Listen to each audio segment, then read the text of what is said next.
Kate here with WTI. Now, if you have a blank wall just waiting to be filled, these floating shelves from Ballucci would be a great fit.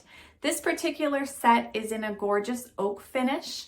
They are 8 inches deep, which gives you plenty of room for all the things, and they're 48 inches wide. My favorite part about these shelves was the installation. Such a cool design. So what you do is you install the bracket. So you find the center of your wall, and of course, always look for a stud, but if not, they do provide anchors. And then you just level it, screw it in, and your shelves slide seamlessly on top. There is a little hidden screw so you can attach it to the bracket, but it really does look like the shelves are floating. There is no visible attachments anywhere.